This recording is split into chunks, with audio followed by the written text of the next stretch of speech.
Muito bem, quero convidá-los a abrir a sua Bíblia na primeira carta de Paulo aos Coríntios, no capítulo 14. Carta de Paulo aos Coríntios, capítulo 14.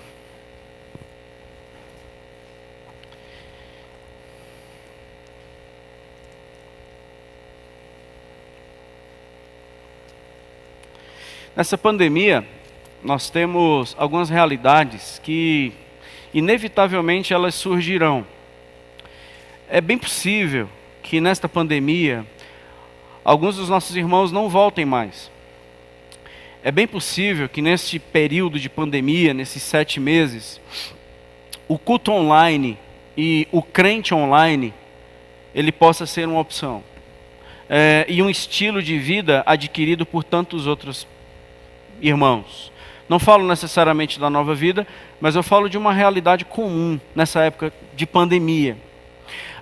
Onde a gente vai percebendo que estar aqui, como demanda muita coisa, demanda tempo, esforço, dedicação, dinheiro, pentear cabelo, esses negócios. Então assim, ficar em casa, ele é mais confortável. E se eu posso ser crente em casa, e isso não altera a minha vida cristã, e toda a instrução eu tenho à minha disposição, ficar em casa não é problema. Então, pode ser que seja um estilo adquirido, uma consciência obtida, de que estar aqui é opcional. De que estar aqui não é tão necessário. De que a reunião, que se torna até cansativa, ela pode perder o seu propósito. E assim, o estar reunido, a gente vai se reunindo e a gente não sabe muito bem o porquê e para quê, onde é que a gente está chegando. Algumas pessoas disseram que estavam com saudade de vir para cá, saudade de se reunir. Tá, mas para quê? É uma saudade social? É uma saudade relacional? Qual é a saudade de vir para cá mesmo? É porque, no fim de tudo, por que a gente está aqui, gente boa? Porque assim, por que nós não estamos em casa? Por que nós não decidimos, nesse período que nós aprendemos agora na pandemia, que deu certo, gente? Por 6 meses online deu certo. Não deu certo? Deu, não deu? Mas deu, tranco e barranco deu certo. Então por que a gente não resolveu, pessoal, vamos vender esse prédio, dividir o dinheiro entre nós, isso é uma bênção, e continuar online? Por que a gente não tem uma pegada diferente? Por que justifica estar aqui? Capítulo 11, 12, 13 e 14 aos Coríntios, o apóstolo Paulo só fala de uma igreja reunida. No capítulo 11, ele vai falar sobre o véu, a mulher que usa o véu, e tem que usar o véu na hora do culto. Por mais que seja um contexto cultural de Corinto, a mulher sem véu, ela desonra o seu marido por causa do contexto cultural. Ainda continuando, o papel do homem que deve ser exercido, a autoridade masculina que deve ser exercida, e a submissão feminina, a compreensão feminina em submissão, isso tudo por causa desse véu aí, que era cultural de Corinto. Por isso que quando a mulher tirava véu, era um ataque a esses princípios. Aí ainda no capítulo 11, o apóstolo Paulo vai falar sobre a ceia, problema da ceia, complicado. A igreja reunida, mulher sem véu. A igreja reunida, o povo não estava celebrando a ceia, mas estava comendo o pão e bebendo o cálice. E o apóstolo Paulo diz, mas não é a ceia do Senhor que vocês estão repartindo, porque quando vocês se reúnem, vocês pioram e vocês estão tornando a ceia do Senhor algo abominável. Aí depois o apóstolo Paulo vai falar sobre os dons. O apóstolo Paulo vai falar sobre a unidade orgânica, a igreja é um corpo, Cristo é o cabeça. No capítulo 13, o apóstolo Paulo vai falar da natureza da igreja. Gente, o falar de vocês tem que ser em amor, porque qualquer expressão que não seja em amor, isso não vai ser codificada, isso não é a linguagem da igreja. Qualquer linguagem sem amor é língua estranha. Aí ele inicia o assunto sobre língua estranha. Mas ele não fala de língua estranha no sentido de não sabemos codificar o que o outro está falando. A língua estranha é porque ninguém se comunica mais. E é nesse capítulo 14 que eu peço que vocês me acompanhem, apenas no versículo 23 ao 25, que diante desse contexto, de onde esse versículo e esses versículos estão amparados, a gente refletir hoje se a igreja ainda deve se reunir e fazermos algumas considerações sobre o culto presencial. 23 a 25 diz: se, pois, toda a igreja se reunir no mesmo lugar e todos se puserem a falar em outras línguas, no caso de entrarem indoutos, pessoas não tão esclarecidas, pessoas simples ou incrédulos, não dirão porventura que estáis loucos? Porém, se todos profetizarem e entrar algum incrédulo ou indouto, é por ele por todos convencido e por todos julgado. Tornasse-lhes manifestos os segredos do coração, e assim, prostrando-se com a face em terra, quem? Os indoutos, os incrédulos, eles adorarão a Deus, testemunhando que Deus está de fato no nosso meio. Amém. Nesse caso, quando nós falamos de culto online, quando nós falamos de uma igreja que poderia estar em casa, esse recurso aqui da internet, ele é uma bênção. Nesses 7 meses, tornou a igreja receptora da mensagem, palavras de edificação, todos ouvindo a mesma palavra. É um recurso extremamente valioso para aqueles irmãos que não podem estar conosco, seja por várias razões, estão morando em outros lugares, e aonde estão não tem uma igreja para congregar. E são pessoas que estão cuidando da sua própria saúde pelas suas comorbidades nesse tempo de pandemia, querem ficar em casa, e a mensagem e o culto chegam até a eles. Existem várias razões. Existem pessoas decepcionadas com a igreja. Existem pessoas feridas por líderes religiosos. E assim, estar em casa, sem assumir compromisso com nenhuma comunidade, me torna uma pessoa mais protegida e menos entregue e menos exposta. Culto online passa a ser bênção, passa a ser uma alternativa, passa a ser um caminho para que eu ainda continue ouvindo e eu continue sendo edificado. Por isso que é muito importante nós fazermos considerações se isso aqui vale a pena estarmos reunidos, juntos, unidos. E o apóstolo Paulo, diante de uma igreja tão complicada como a igreja de Corinto, ele não manda suspender culto, ele organiza o culto. Porque a coisa mais fácil, talvez, para mim ou para você, na igreja de Corinto, fosse fechar. Porque o povo trabalhoso. Então, se não está dando certo a autoridade masculina, os homens sumiram, mulheres assumem o comando, a ceia do Senhor não é mais ceia do Senhor, os dons deixaram de ser para edificação e passou a ser um palco onde as pessoas exibem as suas espiritualidades, passou a ser uma passarela, passou a ser um campo onde as pessoas passam a ser visualizados por aquilo que eles querem demonstrar e se exibir. A igreja virou uma bagunça. Então, na verdade, deveria suspender culto, porque chega uma conclusão que culto não dá certo. O mais fácil é cada um ficar na sua casa. O menos arriscado é cada um ficar no seu quadrado. Não precisa estar aqui. Mas só que não foi isso que Paulo falou. O culto presencial, ele é necessário. O culto presencial é ação de Deus, movimento de Deus, é interesse de Deus.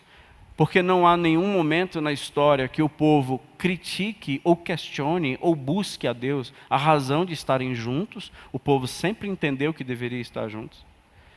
Foi sempre da intenção de Deus fazer com que o povo se reunisse. E eu vou usar esses 3 versículos, 23, 24 e 25, para pontuarmos algumas coisas que eu tiro dele. E usarei os capítulos 11, 12, 13 e 14 como amparo do argumento que eu quero compartilhar com vocês. Amém? Então, assim, a igreja se reúne no mesmo lugar. Esse primeiro ponto, quando vocês se reúnem no mesmo lugar, é muito valioso para nós naquilo que a gente está propondo refletir, porque tira-nos dos nossos próprios lugares. Quando a igreja sai e se reúne no mesmo... Lembra que a gente não vai para a igreja? Lembra que nós somos a igreja e nos reunimos no mesmo lugar? Era a igreja que estava tomando banho às 18 horas para estar aqui às 19? Então aqui não é a igreja, aqui é o local onde a igreja se reuniu. Ou seja, você saiu do seu lugar, você pegou um trânsito, você pegou a estrada, você pôs combustível, você se vestiu para que a gente pudesse estar reunido no mesmo lugar. Isso é a intenção de Deus. Isso quebra da gente, isso tira de nós os nossos confortos, do nosso comodismo, dos nossos interesses pessoais. Isso tira de nós dos nossos ambientes protegidos. Nós agora passamos todos os riscos. Lembra lá no outro prédio, a gente tinha uma Kombi e deu uma onda de roubo de carro. Não precisa se preocupar com o exemplo que eu vou dar de roubo de carro, porque eu já olhei os irmãos que hoje estão no estacionamento e são bons, é uma equipe boa que está hoje. Mas lá no antigo prédio, roubaram a nossa Kombi, a igreja tinha uma Kombi, de levar pessoas e pegar pessoas, enfim, as atividades da igreja. Depois roubaram o carro de outro irmão, roubaram o carro de uma irmã. Isso porque a gente foi para o culto. Se estivesse em casa, não tinha acontecido isso. Quando a gente sai dos nossos lugares e vamos ao culto, nós estamos correndo todos os riscos possíveis. E deixa eu te dizer uma coisa, vale a pena. Nós nos reunimos no mesmo lugar porque vale a pena. Nós nos reunimos no mesmo lugar porque todo o esforço e qualquer perda que eu venha a ter, valeu a pena. Porque nós não estamos aqui para sermos beneficiados. Nós não nos reunimos nesse lugar para comer. Nós não nos reunimos nesse lugar para obtermos. Nós estamos nesse lugar para repartirmos. Não é um encontro religioso, é um encontro espiritual. Não é um movimento religioso. O Senhor não promoveu uma reunião, o Senhor promoveu um encontro. O Senhor não gerou uma reunião, o Senhor não tem necessidade de promover reunião. O Senhor quer produzir um encontro entre eu e você, aqui nesse lugar. Então é muito mais espiritual do que religioso. Quando as pessoas dizem assim, é muita religiosidade, são exatamente aqueles que não têm a menor ideia do que a gente faz aqui. Então isso aqui não é excesso de religiosidade, isso aqui são pessoas livres que estão se encontrando espiritualmente. Então quando isso passa a ser muito cansativo e não vale tanto a pena o dinheiro que a gente usa no combustível, o carro que se desgasta e os riscos que se correm, é porque a gente não entende que isso aqui é um momento espiritual. É mais um encontro religioso. E religiosidade cansa mesmo. Então aqui, quando vocês se reúnem no mesmo lugar, o apóstolo Paulo está trazendo desde o capítulo 11, passando sobre o véu, passando sobre a ceia, passando sobre os dons, passando sobre uma igreja que é um corpo, até chegar aqui. Claro que há vários motivos a gente estar reunido. Mas eu quero compartilhar com vocês hoje, assim, para a gente chegar em alguns pontos, na perspectiva do Senhor e não na nossa. E quanto mais constrangidos nós ficarmos, quanto mais contrariado a gente ficar, é porque a gente acertou na mensagem. Glória a Deus, meus irmãos. A gente vai entendendo que o apóstolo Paulo ele tem um objetivo, principalmente nesse capítulo 14. E na verdade, no 13, na verdade em toda a carta, o apóstolo Paulo tem um interesse muito grande na linguagem da igreja. Capítulo 1, versículo 10, o apóstolo Paulo ele já fala, no início da carta, eu rogo para que vocês falem a mesma coisa. Eu rogo para que vocês tenham uma só forma de falar, que a língua de vocês seja a mesma língua, que a linguagem de vocês não tenha diferença entre o que um pastor falou e o que um membro falar. Por favor, se você viesse aconselhar comigo, o ideal é que se você estivesse procurando qualquer outro irmão para aconselhar, você ouviria exatamente a mesma coisa. Isso é o sonho da igreja. Eu não posso ouvir o pastor e procurar alternativas para que me agrade uma outra linha de reflexão. Então que língua nós estamos falando? Campos sugestivos, orientações é uma coisa, mas princípio é a mesma língua. Eu não posso crer numa coisa e você crer noutra e passarmos isso de forma doutrinária tão diferente. O que você crê, o que eu creio e o que nós ensinamos. Isso não é possível. Alguma coisa está errada. Uma das línguas aqui são estranhas.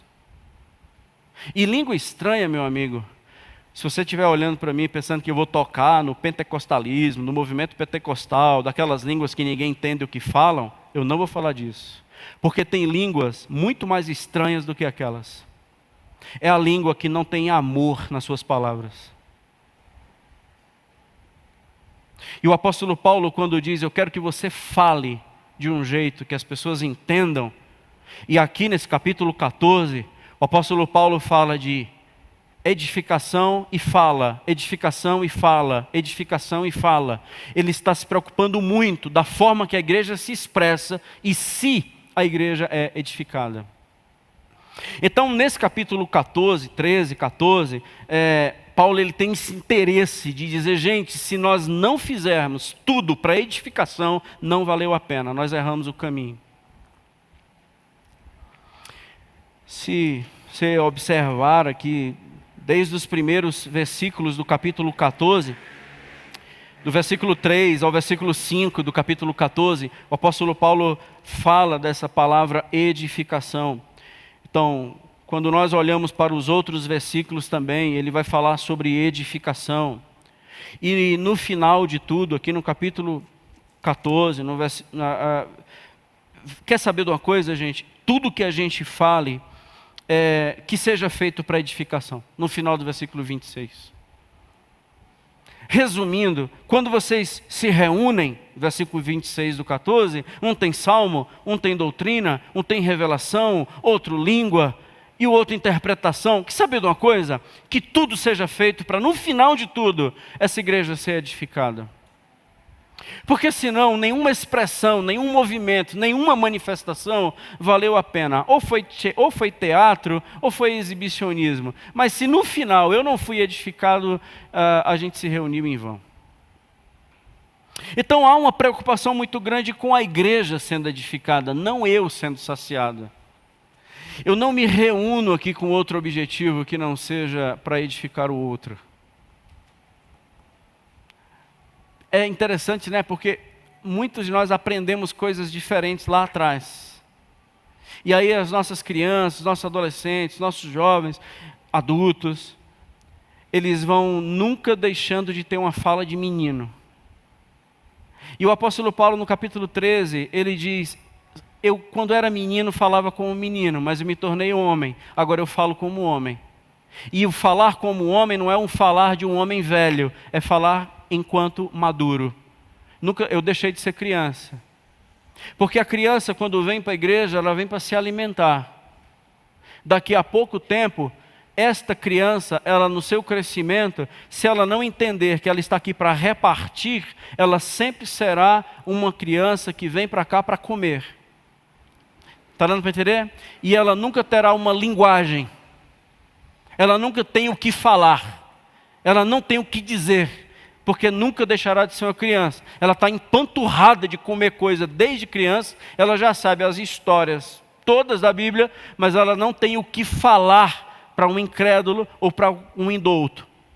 Se por acaso entrarem aqui, não tem uma linguagem profética, vão ter linguagens estranhas. Quando nós olhamos assim, por exemplo, os nossos jovens indo para um UNB, os nossos jovens indo para as faculdades, eles vão se perder ou eles vão salgar? Já falamos aqui várias vezes. Você tem preocupação com seu filho indo para a faculdade? Se você tem preocupação com seu filho indo para a faculdade, ele é o quê? Ele é uma criança, que ele não tem o que falar. Se a minha preocupação com meu filho indo para a faculdade é porque lá ele vai se desviar, então de fato você tem uma criança. Ele não tem uma voz profética. Ele não tem uma estrutura dentro dele. Ele é extremamente vulnerável, passivo, qualquer um encanta, qualquer sedutor leva, qualquer Dom Juan captura. Porque não tem nenhuma estrutura. Tudo que ouviu não fez a menor conexão com o que ele é, por isso ele não tem nada para falar no campo profético. É uma língua estranha, que ninguém codifica o que ele está falando em nome de um evangelho que ele professa ter. É muito esquisito. Estão me fazendo entender, gente? Então, quando as pessoas entram na reunião, eles vão perceber que aqui a gente não fala a mesma coisa. Quando começa a conversar com os nossos adolescentes pós-culto, vão entender línguas estranhas. Quando começa a conversar com adultos, ou com mulheres pelo WhatsApp, ou com homens pelo WhatsApp, ou durante a semana, vão entender que é uma língua estranha, diferente da que a gente escuta aqui. No barzinho no boteco, no barzinho, na turminha da faculdade, na turminha acadêmica, nos ambientes de trabalho. Isso aqui é uma língua estranha, porque não é compatível com o evangelho que professa. Então é muito mais estranho do que uma língua que eu não consegui entender. Eu achei extraordinária essa expressão que Paulo usa aqui no versículo 11 de 1 Coríntios 14, que ele diz: vocês não ignorem a significação da voz. Porque se eu ignorar a significação da voz, eu seria um estrangeiro para o outro e o outro estrangeiro para mim. Ou seja, não tem a menor conexão com o outro e nem o outro comigo. Mas tem voz. Então a igreja não é uma turma que emite som. A igreja é um corpo que comunica. Quero convidar vocês para ir a um texto que está em Ezequiel, capítulo 33.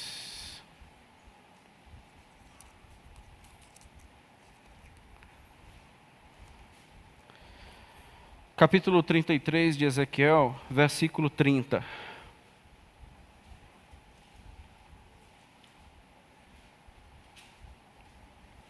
Um dia, abrindo um parêntese, não sei se você acredita nisso, ou se você sabia disso, ou se você vai ficar surpreso com o que eu vou te dizer.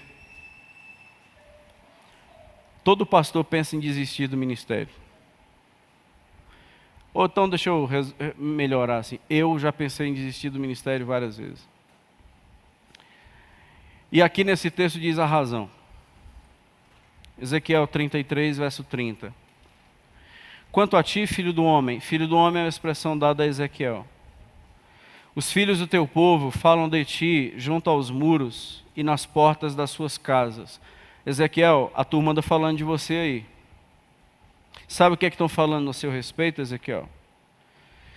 Cada um está dizendo um ao outro, dizendo: vinde, peço-vos, e ouvi qual é a palavra que procede do Senhor. Cara, você quer ouvir uma palavra genuína?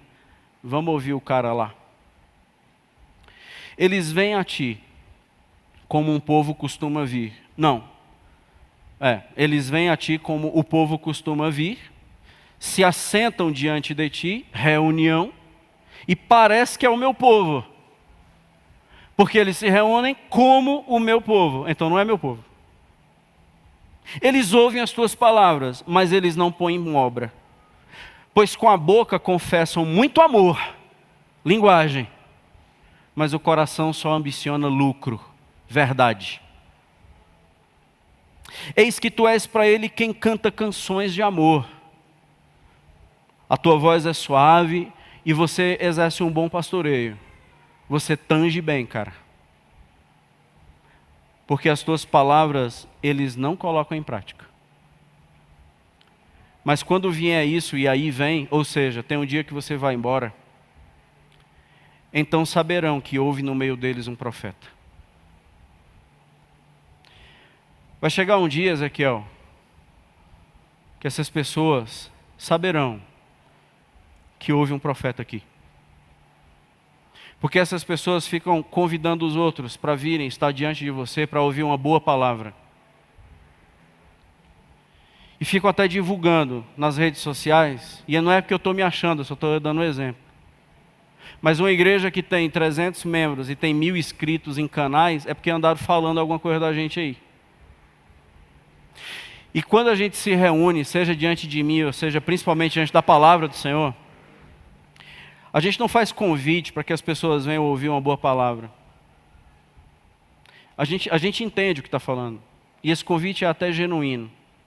Mas o que Deus está sangrando aqui, é que essa galera que está se reunindo na tua frente, reunião, eles não colocam nada em prática do que estão ouvindo. Isso não faz a menor diferença para eles o que eles estão escutando. Amanhã nada muda. Não houve conversão durante a semana, não. Não tem arrependimento, não. Você não vê fruto da palavra que você pregou domingo, não. Não tem fruto, não. Não tem, porque tanto é que as maiorias dos aconselhamentos na semana não existiriam se tivesse prestado atenção na mensagem. E às vezes não é nem prestar atenção, é ter colocado em prática, porque creu naquilo que ouviu. Isso é profecia. Então quando diz assim, houve um profeta no meio deles, não é houve alguém que andou falando línguas que ninguém entendeu. Porque profecia não é prognóstico de futuro. Prognosticadores é uma abominação diante do Senhor, Deuteronômio 18. Nenhum homem faça prognóstico de futuro, eu abomino isso. Mas quando é profeta, ele vai trazer valores eternos nos meus ambientes temporais. Profeta é trazer valor eterno para o meu momento que eu estou vivendo hoje. E isso é profecia. Profecia é trazer princípios eternos na minha temporaneidade. Se vai falar de futuro, amém. Mas necessariamente não precisa falar de futuro. Só precisa falar de quem eu sou na verdade. Por isso que quando as pessoas entram e escutam profecia, elas não ficam vibrando. Não, elas caem no chão, com o rosto em terra, adoram a Deus e reconhecem que Deus está nesse lugar. Não foi esse texto que nós lemos lá em 1 Coríntios 14? Quando entra um indulto, um indouto, quando entra um incrédulo, eles não vão vibrar porque aqui foi um bom culto. Se nós acertarmos na profecia, eles põem a carinha no chão, reconhecendo que Deus os conhece muito bem, presunçosos e arrogantes, pensando que a igreja era uma prostituta, que poderia usá-la, usufruí-la e que ela pudesse atender os seus anseios em troca de algumas moedas. A igreja de Jesus não é prostituta, ela é uma noiva. Então a gente não vem para uma igreja para que ela atenda às minhas necessidades. Isso é prostituição. Que eu me sinta bem, que eu tenha prazer. Prazer em quê, filho? A igreja não é prostituta. A igreja é uma noiva e compete a nós pagarmos todos os preços possíveis para que esta comunidade aqui seja a mais santa possível. A igreja não precisa de dinheiro. Tanto não precisa que em Mateus capítulo 5, o dono da igreja disse assim, escuta, se vier trazer oferta para cá e não tiver em comunhão, não dê oferta não, eu não preciso do seu dinheiro, eu quero lhe transformar segundo a imagem e semelhança. Esta igreja não passa pires, porque essa igreja é minha. Aleluia, meus irmãos. Eu quero que você tenha comunhão, filho. Então não é para dar dando oferta com comunhão quebrada, não. Porque é minha igreja. Não é um caso que você tem com uma prostituta. É a minha igreja. O cuidado com que você fala. É a significação da voz. O que você fala tem que ser compatível com o que você vive. Porque o que você fala, incompatível com o que vive, é muito mais língua estranha do que qualquer uma que você não conseguir entender. Por isso que o apóstolo Paulo fala no 1 Coríntios 13. Ainda que eu fale a língua dos homens, ainda que eu fale a língua dos anjos, se não tiver amor, não vou conseguir me comunicar nunca. Porque a igreja, ela se comunica em amor, mas ela se comunica em verdade. Porque amor sem verdade é bajulação. Verdade sem amor é crueldade. A igreja tem que falar a verdade em amor. Porque se a igreja começa a falar em amor sem verdade, ela vira sem vergonha. Porque ela passa a ser leal a anseios humanos e tornando o homem centro e infiel ao que Deus mandou dizer. Por isso que o apóstolo Paulo falou lá aos Gálatas, se eu quiser agradar vocês, eu não posso agradar a Deus. De tão incompatível que é vocês e Deus nos seus anseios. Então, quando você vem para cá, vocês se reúnem no mesmo lugar, é quando o indulto, quando o incrédulo chegar aqui, sabe o que é que vai acontecer? Eles vão olhar para a gente. Então, sabe por que a gente se reúne? Para que a gente tenha um testemunho público de quem nós somos. Então, sabe por que a gente está reunido? Para que as pessoas nos conheçam. E quando nos verem jogando futebol, vão dizer assim, esse é o mesmo que estava lá. Quando essas pessoas nos verem no trabalho, ou na rua, no supermercado, ou fechando um negócio, eles vão dizer, esse é o mesmo que estava lá. Então sabe por que a gente está no culto público? Para ser visto. E assumindo um compromisso de responsabilidade. Porque senão as pessoas vão entrar aqui e vão nos chamar de doidos. Ou então elas vão chegar aqui e vão dizer assim, Deus de fato está no meio deles. Só conseguiram chegar a essa conclusão porque nos viram. Essa palavra está incomodando você, gente? Essa palavra está apertando? Está uma bênção, não está não? Eu acho, está assim, uma delícia. Assim. Porque a gente está falando da igreja de Corinto. A gente só está falando da igreja de Corinto. Esse problema é da igreja de Corinto. E não é para acabar culto. É para a gente saber o que é e por que a gente faz culto. Por isso que você em casa, você não se acostume com a vida online. Porque você precisa estar aqui para ser visto. Porque quem está em casa online, eu já falei, não é por razões que devem ficar em casa. Mas só cuidado para não adquirir um estilo de vida online, porque em casa, online, eu assisto o que eu quero, quando eu quero, da forma que eu quero, e não tenho compromisso com ninguém. Então não preciso ser visto. Então essa é a coisa mais confortável que tem. Aí Ezequiel está dizendo, lembra lá de Ezequiel? As pessoas vêm, te escutam, não colocam em prática. Sabe por quê? Porque eles só querem lucro. Então eles só estão aqui na perspectiva de ganhar. Então quando eu venho para esse lugar, não é a pergunta, eu não encontro ninguém que me ajude. A pergunta, eu tenho que encontrar alguém para a qual eu seja útil.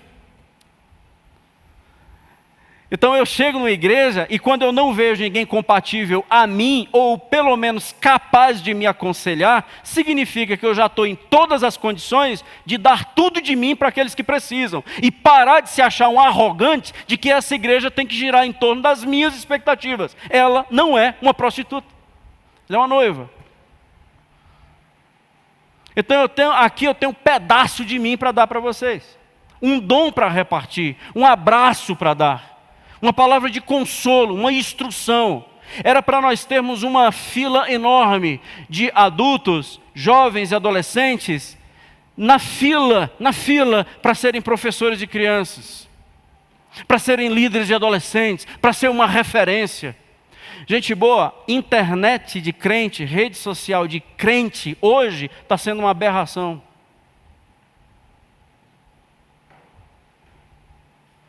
Instagram de crentes, Facebook de crentes, está sendo uma aberração. Vou te dizer por quê. Porque a gente olha a igreja como uma prostituta. Vou repetir, e desculpe a expressão pesada, mas tratam a igreja como uma prostituta. Que eu venho para cá para ter algum prazer. Porque se eu amasse a igreja, a minha rede social era outra. Porque eu não iria colocar escândalo no coração de uma criança. Os meus statusinhos lá, status no meu celular, eu não colocaria todas as fotos não. Porque eu tenho que me preocupar com um adolescente se ver aquela porqueira. E eu ser um instrumento de escândalo na vida. Sabe por que eu faço isso? Porque eu não estou aqui para ser visto. Eu não estou aqui para assumir responsabilidades. Eu estou aqui para usufruir de benefícios. E esse era o problema da igreja de Corinto. Aí o apóstolo Paulo, gente boa, apóstolo Paulo, como ele pega leve, veja só, capítulo 11, versículo 18. Versículo 19, né? Aliás, 17, 18, 19. Meus irmãos, eu nisso vos prescrevo, não tenho nenhum tipo de louvor a vocês. Capítulo 11, verso 17. Eu não tenho nenhum louvor a esta igreja, eu não louvo essa igreja por nada. Não tem nada nessa igreja que me tire louvor a Deus. Porquanto quando vocês se ajuntam, vocês pioram. As reuniões de vocês é para piorar, vocês não melhoram. Porque antes de tudo estou informado haver divisão entre vós, quando vos reunis na igreja, e eu em parte até creio. Aí o apóstolo Paulo parece dar uma respirada e diz assim: porque até mesmo importa que haja partidos entre vós, para que também os aprovados sejam conhecidos em nosso meio. É bom mesmo que alguém se aparte. Sabe por quê? Aí a gente fica sabendo quem é quem. Saber de uma coisa, não é tão mal não. Não é tão ruim não. Haver partido, turminha, os que se apartam. Não é tão ruim não. Porque é bom que a gente fica sabendo quem é quem. Quem está aqui arregaçando manga pela igreja de Jesus. E quem está aqui ou para gozar benefícios. É bom que isso aconteça. Pesado, né? A igreja, no capítulo 12, verso 2, por que fica pesado para nós? No capítulo 12, verso 2, o apóstolo Paulo, ele diz para a igreja: gente, eu não quero que vocês sejam ignorantes, mas o problema é quando vocês eram gentios, vocês eram conduzidos por ídolos mudos, vocês eram guiados por ídolos mudos. Sabe qual era o problema de vocês? Sabe por que agora vocês estão sendo saculejados no Evangelho? Sabe por que agora vocês estão ouvindo verdades que vocês não gostam? Porque da religião de vocês, quem guiava vocês era uma pessoa que não falava nada. E se você vier de determinadas religiões, sabe o que eles falavam lá? Nada. Porque os ídolos são mudos. Os ídolos capturam você pelo silêncio. Porque o ídolo te torna Deus. Porque o ídolo permite que você dê as cartas. Você só não pode se livrar dele. Por isso que a gente ama ídolo. Porque deles nós somos Senhor. Ele é só ídolo. Aí sabe o que a gente quer tornar Deus? Um ídolo. E a gente dizer para Deus o que ele vai fazer. Entendeu? Aí a gente torna Deus no campo do ídolo. Aí o apóstolo Paulo aqui no capítulo 12 está dizendo: gente, a parada mudou. O Senhor fala agora. Vocês estão saculejando? É porque agora nós temos um Deus que fala. Nós temos um evangelho que aponta o dedo. Nós temos um Cristo que é o verbo, a palavra que se encarnou e diz para a gente o que é verdade. Isso é o evangelho. Então talvez vocês eram acostumados a serem senhores. Hoje vocês parem para ouvir. Essa igreja que se reunia piorava porque a igreja que se reunia ainda tinha a presunção de que eles estavam no comando. E as reuniões eram segundo as suas preferências. Perda total. E o apóstolo Paulo agora organiza a igreja segundo o conceito do Senhor e não segundo o conceito da igreja.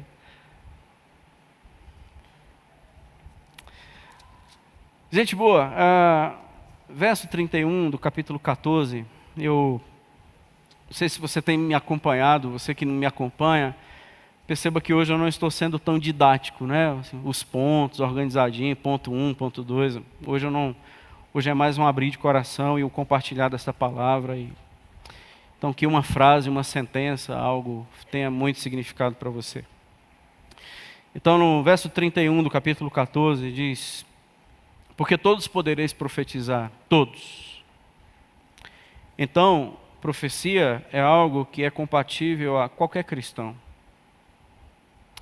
E quando isso acontecer, um após outro, para que todos aprendam e que todos sejam consolados. Então, a profecia, ela é um instrumento de aprendizado. A profecia é quando a verdade veio em forma de ensino e eu aprendi. Isso é profecia. E diante deste ensino que eu aprendi, eu sou consolado. Então, os meus sangramentos, as minhas dores, as minhas angústias, as minhas mágoas, meus ressentimentos, houve consolo. Porque eu aprendi. Isso é o evangelho. Houve uma ação profética na sua vida. Quando nós nos reunimos, capítulo 12, a gente está passeando aqui nesses 4 capítulos. 1 Coríntios capítulo 12, quando nós nos reunimos, verso 21, diz que não podem os olhos dizer à mão, não precisamos de ti, nem ainda a cabeça aos pés, não preciso de vós. Quando a gente se reúne, é para olhar no olho do outro e dizer, você é meu irmão, a gente se identifica, os indoutos, os incrédulos, nos identificam, nos qualificam, mas a gente vai olhar um para o outro e vai perceber que eu preciso de você. Suportar uns aos outros não é o passo último antes de matar. Porque esse texto, assim, suportar um ao outro, não é o limite, assim, a última instância do não assassinato. Ela diz, eu só não te mato, infeliz, porque a Bíblia manda eu te suportar. Não, esse não é o texto. Isso não significa isso. Como a Bíblia manda eu te suportar, eu não te mato. Não, está tudo errado. O suportar um ao outro é ser o suporte para o outro. É suportar o outro para que ele não caia. É ver o outro declinando, é ver o outro caindo, é ver o outro enfraquecendo, é ver o outro indo embora e a gente ser o suporte para ele. Esse é o nosso chamado, ser o suporte. Deixa eu te contar uma coisa, nós não fomos chamados por Deus para ser suportado a caminhada toda, não. Nós fomos chamados por Deus para sermos o suporte dos outros na caminhada. Eu tenho, você tem, nós temos o direito de declinarmos, cairmos, fracassarmos. E a gente espera em Deus que haja suportes para nós. Mas isso aqui não é o meu estilo de vida. Sempre um carente, sempre um pedinte, sempre uma pessoa que necessita de uma bengala gospel. Chega. Então eu entro na rota da colisão, do encontro que Deus marcou para mim. Versículo 25 do capítulo 12. Para que não haja divisão no corpo, pelo contrário, cooperem os membros com igual cuidado, em favor uns dos outros. Gente, extraordinário, o cuidado uns com os outros. Verso 26, de maneira que se um membro sofre, todos sofrem. Se um deles é honrado, todos se regozijam. Qual foi o último membro com o qual você sofreu? Qual foi a última pessoa daqui que você foi um suporte? Qual foi a última pessoa daqui que você ligou porque estava sentindo falta dela? Qual foi a última pessoa daqui, seu irmão, que você entendia que ela precisava de você e você foi a resposta de oração? Qual foi a última pessoa? Qual é o irmão que você olha aqui nesse lugar e diz assim, aquele lá eu ajudei, aquele lá eu orei com ele, eu vi aquele idoso que estava precisando de uma ajuda, eu vi aquela criança que estava eu percebi que ela estava abatida. Eu me aproximei daquele adolescente que eu percebi que ele estava esfriando. Eu me aproximei daquele jovem que eu percebi que ele estava se revestindo de uma rebeldia. Eu me aproximei daquele casal novo que chegou na igreja agora, não sei nem o nome, mas eu me aproximei dele. Eu me aproximei daquele jovem. Qual das pessoas aqui que você se aproxima? Então, na verdade, nós temos uma igreja que me satisfaça. Isso não é algo que Deus sonhou para a gente. Quero caminhar para o encerramento, irmãos. Os cultos presenciais é a gente assumir compromisso. Os cultos presenciais é compartilhar a minha vida.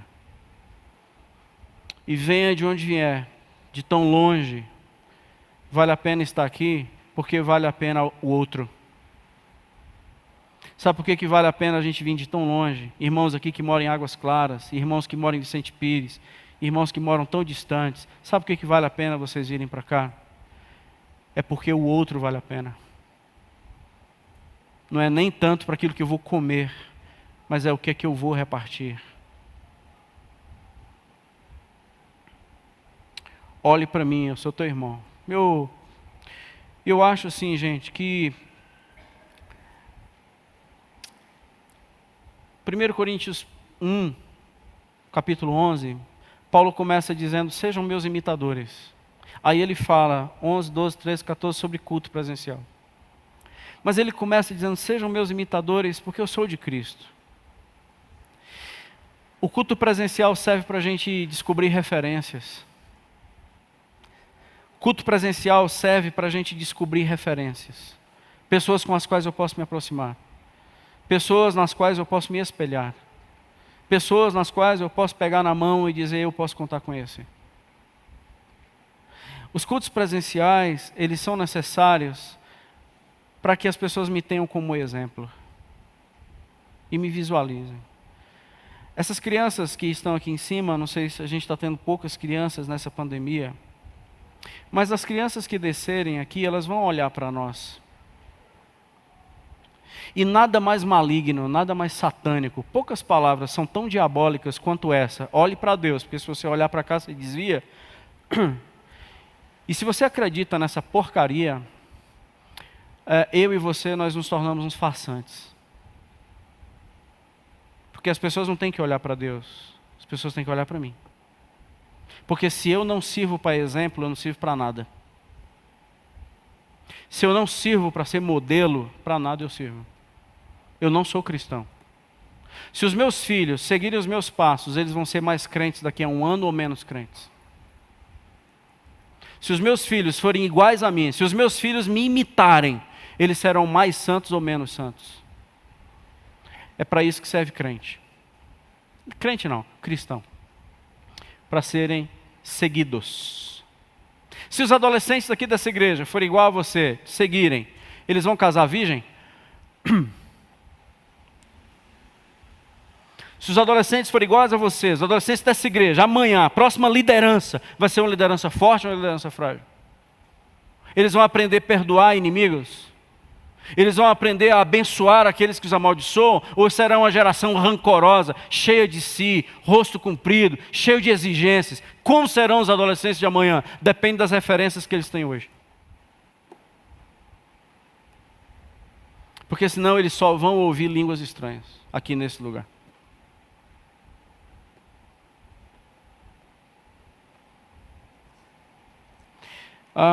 Que Deus seja reconhecido em nosso meio e as pessoas dizerem, de fato, Deus está no meio deles. Que qualquer pessoa tenha essa conclusão da Cristã Evangélica Nova Vida. De fato, Deus está no meio deles. E essas pessoas não nos elogiem.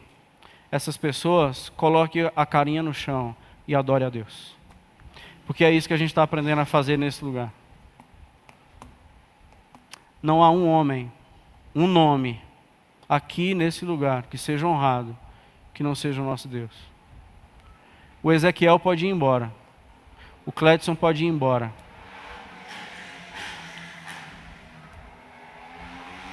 Essa igreja será muito forte.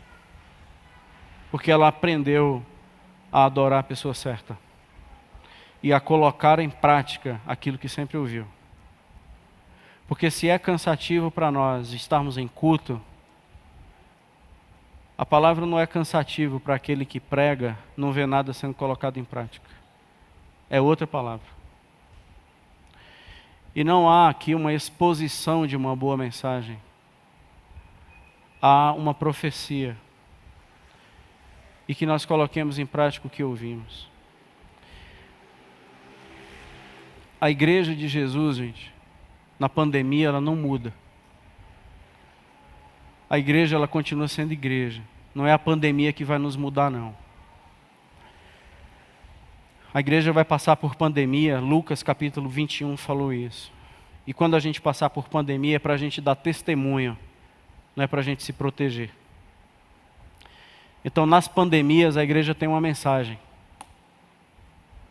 Nas guerras a igreja tem uma mensagem. Nas tribulações, a igreja sabe responder. Nas perseguições, a igreja tem uma palavra. Patrão me perseguindo no trabalho, eu tenho uma resposta para dar. A igreja sempre tem uma resposta. A igreja é aonde a verdade existe.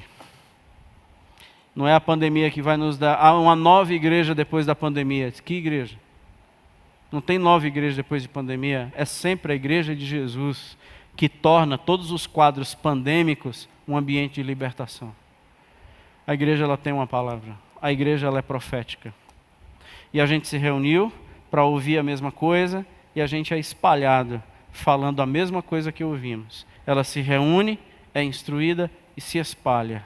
Que essa semana, as últimas semanas de outubro, o mundo, aonde vocês chegarem, eles conheçam uma genuína igreja que não fala língua estranha, que fala a língua da alma e sabe levar as pessoas ao campo de libertação. A gente aprendeu, agora a gente vai ser espalhado. Que essa palavra não fique pelas escadas e que a gente assuma um compromisso e uma posição diante do Senhor. A igreja é a noiva de Jesus e por ela eu vou pagar todo o preço, abrindo mão dos meus prazeres, das minhas preferências, para que o outro seja mais forte a cada dia. Isso é a igreja de Jesus. Gente boa, 1 Coríntios 11, 12, 13, 14. Se você for tomar café essa semana, não sei se você vai tomar café essa semana, 1 Coríntios 11, 12, 13, 14. Você vai lanchar à tarde, 1 Coríntios 11, 12, 13, 14. Vai jantar, 1 Coríntios 11, 12, 13, 14. Estude esses 4 textos. E peça ao Senhor, Deus, continua falando comigo. Que igreja o Senhor quer que eu seja?